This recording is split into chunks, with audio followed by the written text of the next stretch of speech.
Hola, bienvenidos y bienvenidas a un nuevo episodio de Voces que Transforman, un video podcast de la Unidad para las Víctimas que busca que las víctimas del conflicto armado cuenten sobre sus experiencias de vida, sus proyectos de resiliencia y sus aportes a la construcción de paz en Colombia. Hoy nos acompaña Alba Quintana Achito, bienvenida a Voces que Transforman. Muchísimas gracias. Alba es mujer indígena perteneciente al pueblo Emberá Dovida. Es abogada y lideresa, integrante de la comunidad de juristas Acubadaura. En el año 2003 fue desplazada por la violencia del municipio de Jurado, departamento del Chocó. Me gustaría que empezáramos conociéndola un poco más y también que nos cuente sobre su liderazgo. Como tú lo decías, salí desplazada en el 2003, pero realmente este hecho que me llevó a salir realmente surgió en el año 1999, cuando las FARC se tomó el municipio de Jurado, Chocó. Y bueno, a partir de ahí hubo un desplazamiento masivo de toda la comunidad afro que vivía en el corregimiento, digamos, de Jurado como tal municipio principal. Y pues yo vivía en mi resguardo, que se llama Nusipurri, y la comunidad se llama Yasaki. En el 2000 asesinaron a un familiar muy cercano y pues me tocó presenciar toda esa situación. Yo tenía 13 años en ese momento y ya pues ahí sí fue como más difícil porque el pueblo era un lugar fantasma, era solo, donde quienes ejercían como esa fuerza de control territorial pues eran las FARC en ese momento. Ya debido a esas situaciones de amenaza, pues contra mi mamá también, porque tenía un rol de liderazgo muy fuerte, empezaron las amenazas contra ella por la defensa de los derechos de las comunidades indígenas, a no hacer el reclutamiento de niños y niñas, a defenderla, no como decían lo que siempre buscan estos grupos, colaborar con ellos, ya sean de mensajero, de proveedores de cosas, de productos. Entonces siempre nos negamos a esas cosas. Entonces digamos que eso también me llevó a que mi mamá sintió miedo en su momento, dijo: ya ustedes no pueden estar aquí, se van. Y obviamente hicimos todo el proceso en ese momento de acompañamiento. Y es así como llegó al centro urbano de Quibdó, donde también son cambios muy difíciles porque uno nunca había salido de su territorio, en otro contexto, un nivel educativo diferente, relacionarme con otras culturas, hábitos alimenticios. O sea, lo más básico para mí era un cambio terrible, y marcado a eso pues también era que mamá nunca se vino con nosotros, sino que ella decidió quedarse en la comunidad y nosotros quedamos como a cargo de mi hermana mayor en ese momento, que solo tenía 18 años, y ella empezó a jugar ese rol de responsabilidad de una mujer adulta, porque somos tres y mi otro hermano también, entonces yo era la que estaba como pendiente. Entonces yo siento que eso nos ayudó como a tomar responsabilidades y roles muy rápido, muy rápido. Yo no tuve como una infancia tan llena de maternidad ni paternidad, porque tampoco contábamos con papá. Mi mamá era madre soltera y siempre lo decidió así. Entonces son cosas que yo siento que me llevaron a coger también otras formas de ayuda comunitaria, de otros jóvenes, porque también empecé a formar parte en el colegio y luego en la universidad de, digamos, una organización de jóvenes académicos, o sea, como escuelas de formación propia, le decíamos, y ahí nosotros teníamos la oportunidad de dialogar sobre las situaciones que nos agobiaban en ese contexto. Y cómo la escuela y también las mujeres de su familia, su madre, su hermana, influyeron en la formación de su liderazgo. Mi mamá es una mujer en vera, digamos, nacida y criada en el territorio, pero también su alza de voz, su lucha inició más por una participación equitativa en lo liderazgo y en el acceso a la educación sobre todo. Mamá fue una chica que decidió casarse en muy temprana edad, porque en su momento mis abuelos decían que las mujeres no tenían por qué estudiar, que solo la educación era para hombres. Entonces ella nunca aceptó como eso, y una forma de escaparse fue casarse rápido con una persona no indígena, quien la apoyó en ese proceso de poder estudiar. Entonces mi mamá fue una mujer muy independiente. Entonces yo siento que eso me empezó a marcar a mí desde niña, y ella siempre nos inculcó que lo importante era formarnos, era educarnos, y que lo cultural no nos podía oprimir de los derechos que tenemos todas las mujeres en el mundo, y menos las mujeres indígenas. Alba, entonces, ¿en dónde encontrabas la fuerza para hacerle frente al desplazamiento digamos, seguir adelante con tu familia? Bueno, ¿de dónde sacaba fuerza? Porque yo pensaba en esas personas que seguían en el territorio. Yo siento que esa era la mayor fuerza, y el recordar de cómo era mi vida allá, que tenía espacio libre hasta cuando no estaba el conflicto armado fuerte, de poder decir voy a ir al río, voy a ir a la finca, voy a ir a coger esto, no necesito monedas, no, o sea, todo estaba ahí, el cultivo, todo lo que quería comer, quería ir al río a la pesca, quería ir a divertirme, era en el río, o sea, toda la zona de recreación era el río, ese era el todo.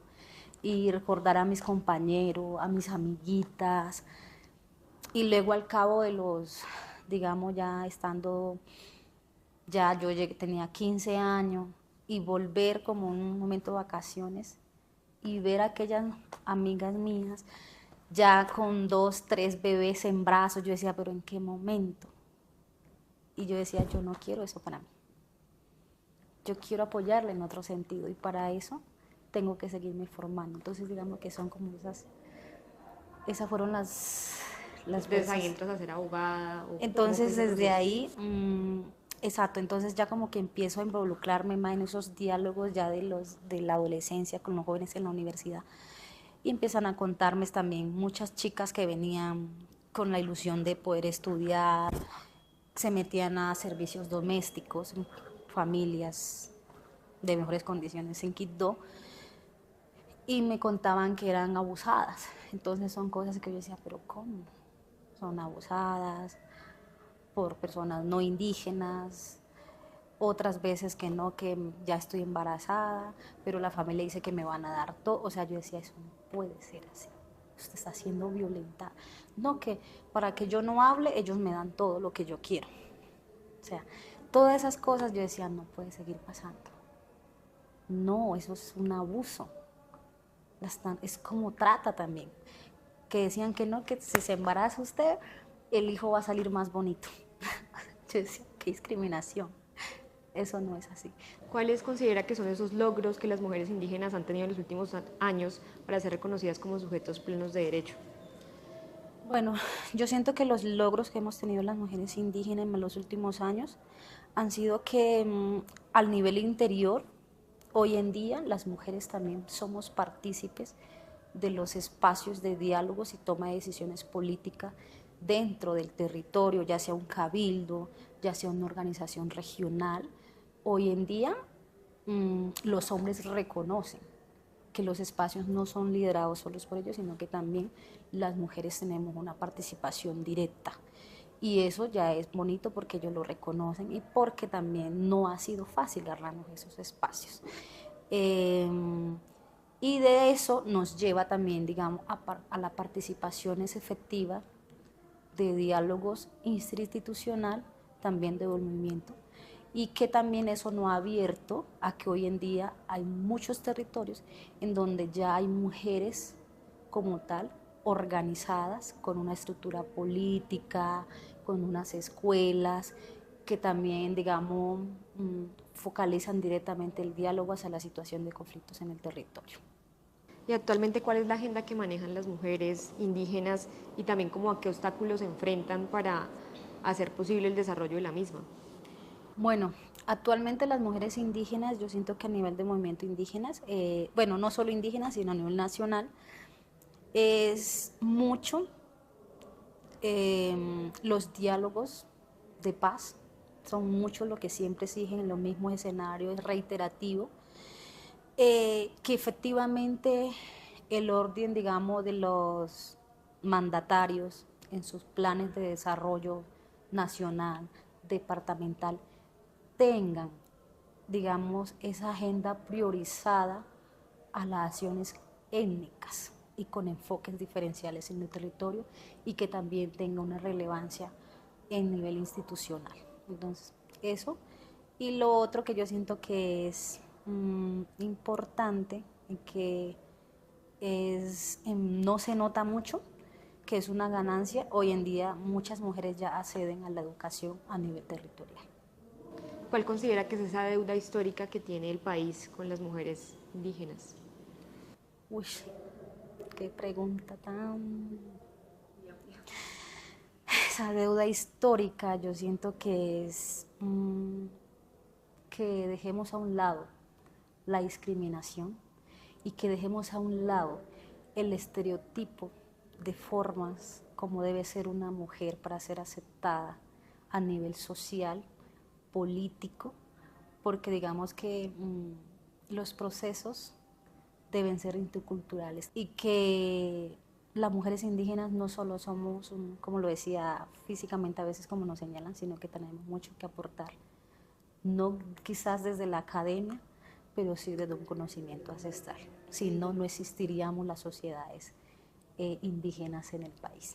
En el marco del Día Internacional de los Pueblos Indígenas, ¿qué mensaje le gustaría enviarle al país? Bueno, en el marco, yo siento que la conmemoración, como lo decíamos, no es una fiesta, es el resaltar de esas dignificaciones de derechos, de políticas públicas, de esos acuerdos que pactamos a nivel mundial los pueblos y comunidades indígenas, es invitar a, digamos, a que haya, como lo decía ahorita, mayor inclusión social, mayor participación, respeto, reconocimiento, la memoria de los pueblos indígenas y fortalecimiento de nuestras costumbres. Y puntualmente a las víctimas de desplazamiento forzado, ¿qué mensaje les enviaría desde lo que usted ha vivido, su experiencia, su resistencia y también el haber llegado a la capital después de pasar tanto tiempo en el territorio? Bueno, yo diría que sé que no es fácil cuando uno sale del territorio y que duele el proceso, duele perder seres queridos, duele perder y salir de nuestra zona de inconfort que es el territorio, pero que no nos podemos quedar lamentándonos, que ya que llegamos a un lugar que también yo sé que no es fácil por la sostenibilidad económica, pero sí buscar ayuda, buscar aliados que nos ayuden en el contexto territorial, de fortalecernos, ya sean en espacios artísticos, ya sean en espacios académicos, ya sean en zonas de nuestros mismos cabildos, autoridades, y indagar y no quedarnos quietos y no quedarnos lamentando en qué voy a hacer de mí, sino aprovechar lo que tenemos en el momento y poder ser alguien, lo que tú decidas. Si necesitas emprender, si necesitas vender, si necesitas estudiar, aprovecharlo también y en poder crecer y no quedarnos siempre con el dolor que nos deja el conflicto. Alba, ¿cómo las mujeres indígenas aportan a la construcción de paz en Colombia? Muchísimo. Yo siento que las mujeres indígenas aportamos en la construcción de paz porque somos las primeras en el territorio, en el sentido de vivir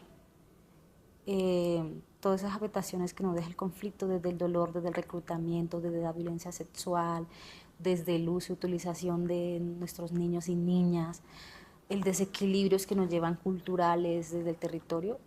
¿Por qué lo digo? Porque es que siempre estamos alzando la voz, rechazando, muchas veces llorando, muchas veces rescatando desde nuestros propios territorios. Las mujeres nos vamos a rescates cuando nos llevan a nuestros niños y niñas.